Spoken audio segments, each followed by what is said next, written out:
Hello and welcome to this week's What Were They Thinking? We begin with rumblings of something in Fukushima's uninhabitable radioactive zone. The relative nuclear disaster of the Fukushima Daiichi is and continues to be one of the shining examples of why nuclear power should not be used. But there is some light in the landscape that surrounds it and the wildlife. Images have shown that there is a surprising amount of wild animal life living, if not thriving, in this uninhabitable area. It's been roughly 9 years since this occurred. 4 years afterwards, all human life was effectively removed from there in evacuations. This has given the region 5 years to be reclaimed by wildlife, plants, animals, bugs, and so on. Many things that can and have found a way to survive. These include wild boars, rabbits, monkeys, and even foxes. Creatures that are not normally seen within the domesticated, if not outright metropolitan zones of Japan. The research into this particularly examined 3 different classifications: a low, medium, and high radioactive area. They put 120 cameras into these, and these cameras produced an amazing number of images, nearly 270,000 of them. This is important to note as we are not talking about a very small sample size, nor are we talking about an area where there is low radiation, but an examination of the full range of possible areas that could be found. The researchers fundamentally conclude that radiation has less of an adverse effect on the wildlife than the beneficial effect of human evacuation. Nor have they been able to identify any adverse effects from that radiation at a population level. This has consequently increased the sheer number in the population. While that rather uplifting discovery is occurring, more than half Australia is smothered in smoke.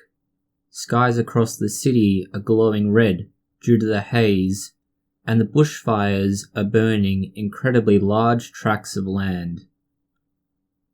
Since these fires began in September, it has been estimated that more than 25 million acres have been burning. 25 people have died. It's thought that more than 1 billion animals have died. 2,000 homes are destroyed, and hundreds of thousands forced to evacuate to safer areas. At times, literally being evacuated from a beach as though this were a Hollywood disaster film. This is why and where a series of graphics have come out to try and give people an understanding of the scope of damage. Consider what you would understand to be a relative standard for yourself, something like the size of your country, and then imagine what it would be like if a significant portion of that were burning. And that is where many of these graphics come in.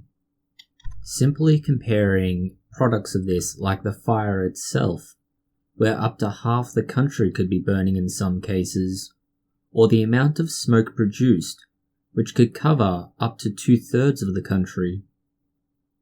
Imagine if your whole state, county, or district were on fire.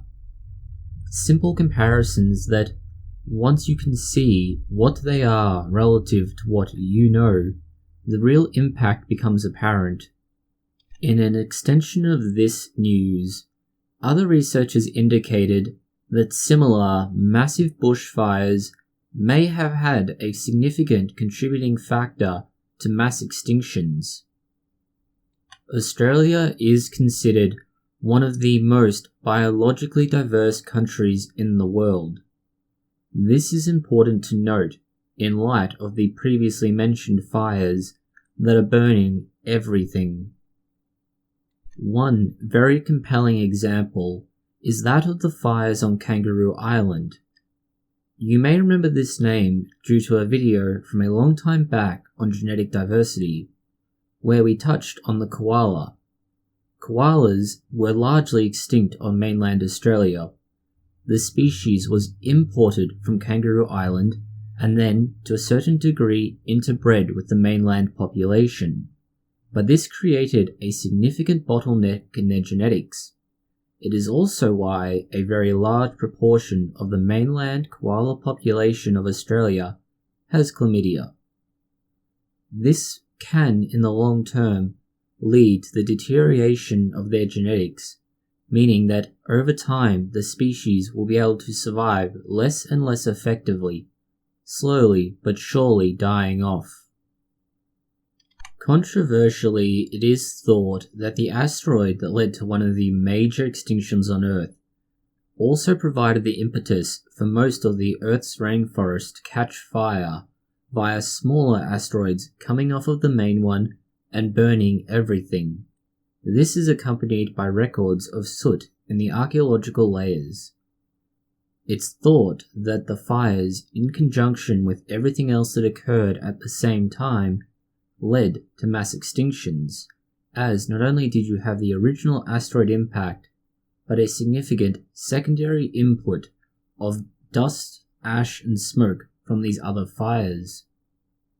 It is thought that Australia could lose a not insignificant portion of its biodiversity due to the current circumstances of both the immediate loss of life and biodiversity, followed by a reduction in the possible biodiversity that could come out of it, and hopefully in the long term there will be some rebound. In other news about things dying, a mystery virus has infected dozens in China. China says it is not SARS. In fact, China is claimed to have removed a number of possible diseases from the list.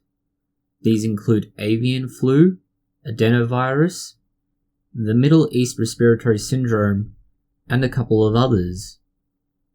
Despite this, there are still 59 patients seriously ill, but none have died as of the posting of this video. There are also claims that there has been no human-to-human transmission. Then again, the same thing was said about World War Z. In a slight update to that story, China now believes it wasn't the SARS that they know that is causing this, but instead a new version of the same virus. This new strain of the SARS virus was responsible for killing hundreds about 10 years ago, and now there's a new improved version available, exported directly from China. In fact, the bigger concern for China is not exporting the disease by necessity, but instead the mass movement of people for the Lunar New Year. In the coming weeks, China is about to see a huge movement of the population as people return home or go to see their relatives with the new year. This could also bring with it mass movement and infection with this disease. Much like the first SARS outbreak, this has also hit Hong Kong quite badly. While mainland China has 59 people in hospital, there are 48 in Hong Kong hospitals displaying similar symptoms after visiting the Wuhan region where this is thought to have originated. The medical advice has been to wear face masks, which fortunately a significant portion of Hong Kong is already doing, if for other reasons. Next we have a cautionary case study in eating popcorn.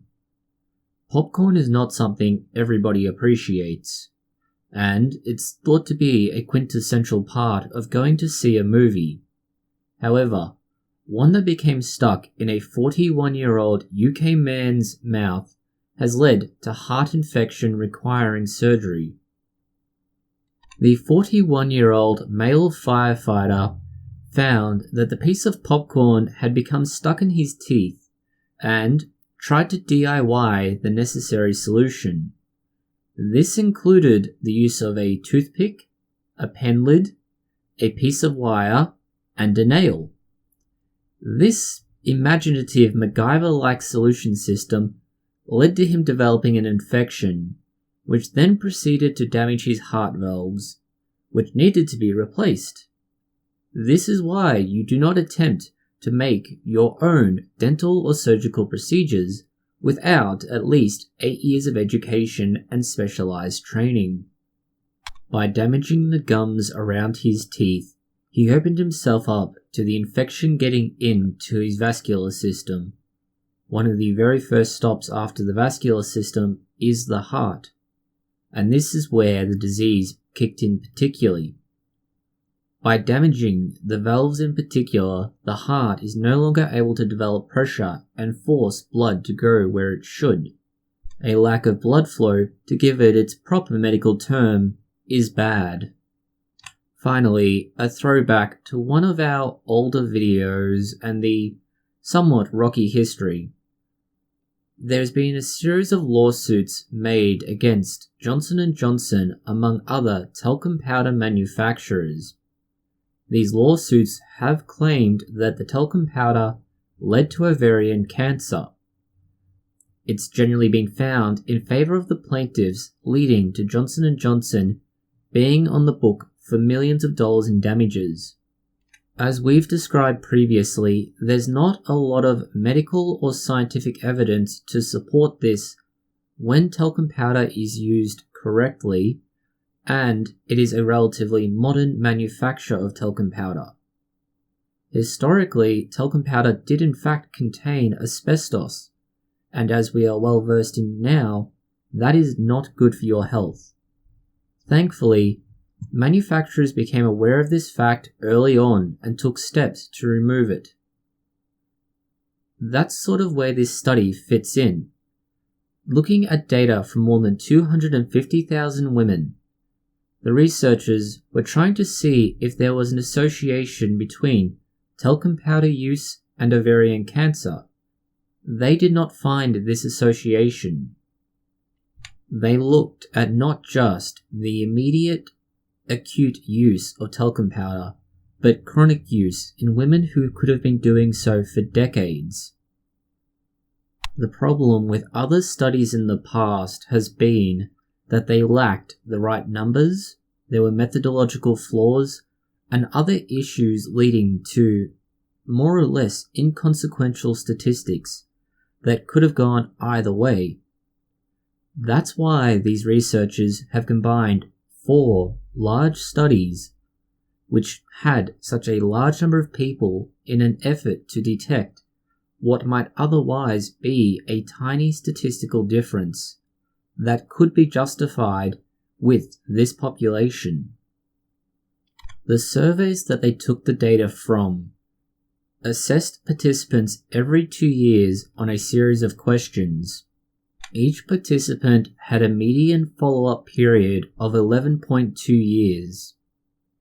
Of the just over 250,000 women, just over 2,000 developed ovarian cancer.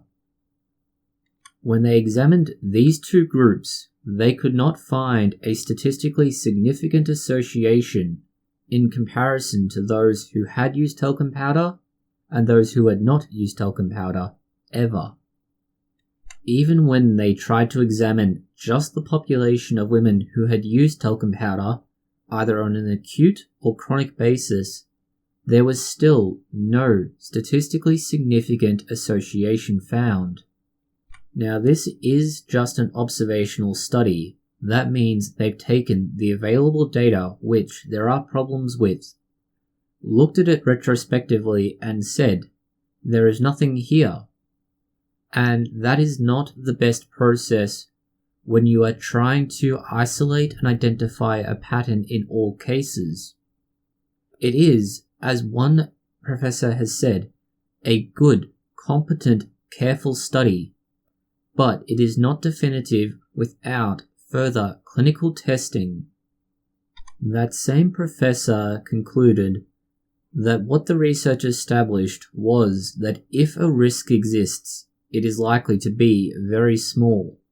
And in his words, if I were a woman, this would not be high on my list of worries. Coming from a statistician, that would be a fairly compelling argument, but each is up to make up their own mind as they see fit, based on the available information. Thank you for watching this video. If you have found it interesting, please consider liking, sharing, and subscribing. Post any comments, questions, or suggestions you have below.